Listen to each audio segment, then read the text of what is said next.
every building you've ever seen, from every house to every shed that someone may keep their lawnmower in, had to be designed. Today, I will be discussing what the practice of architecture is, what an architect is, and how do you become an architect. So we're going to start off with what is the practice of architecture. So according to Phillips Encyclopedia, architecture is described as the art and science of designing permanent buildings for human use.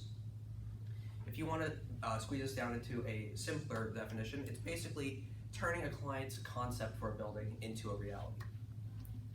According to Britannica, architecture is distinctly different from construction. Where in construction you're actually constructing a building, in architecture you're simply doing the designs and plans. Architecture may sound simple, however it is used for many different reasons.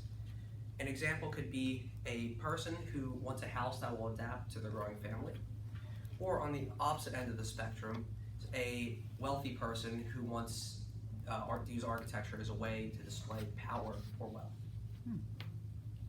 Think of a palace in that case. To many people across the world, architecture sounds like something they want to do. They want to turn it to their profession. What they want to become is an architect.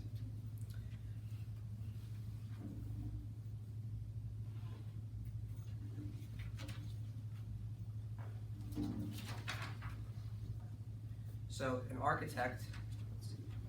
You got it. An architect is defined as, where the heck is it?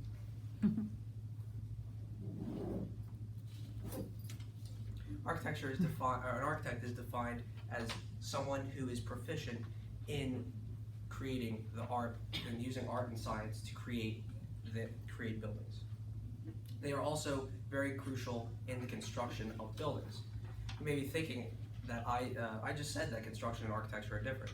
This is true. However, an architect will oversee the construction of their project because they have to see that the plans that they created are being executed correctly and if any minor changes need to be created. Architects rarely work solo. They will almost always work in groups. Now, a day in the life of an architect, or their process, so the team will go to a client and the client will tell them what they want in a building, what characteristics. Do they want a school? Do they want a house? From here, the architects will go back and go through an iterative process with the client, going back and forth, saying basically, do you like this? Do you not like this? And pinpointing the characteristics that the client wants. Once the client is satisfied with a design, they will finalize it and move it to construction, where the building is actually constructed.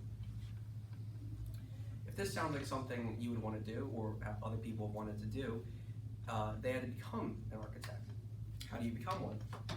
So according to the New School of Architecture and Design, to become an architect, you must achieve a Bachelor of Architecture degree from a school that is accredited by the National Architecture Accrediting Board, also known as NAB. While in college, a student must gain experience in the field as a paid intern.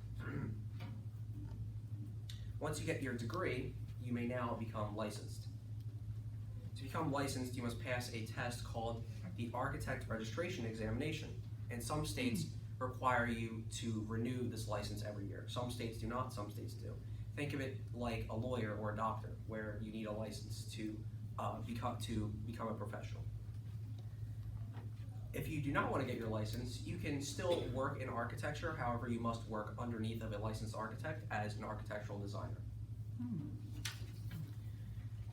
In conclusion, today I discussed what the practice of architecture is, what is an architect, and how do you become one. Now, before I go, I just want to remind you, next time you're out, before you walk into a building, use the door. The architects put it there for a reason. Thank you.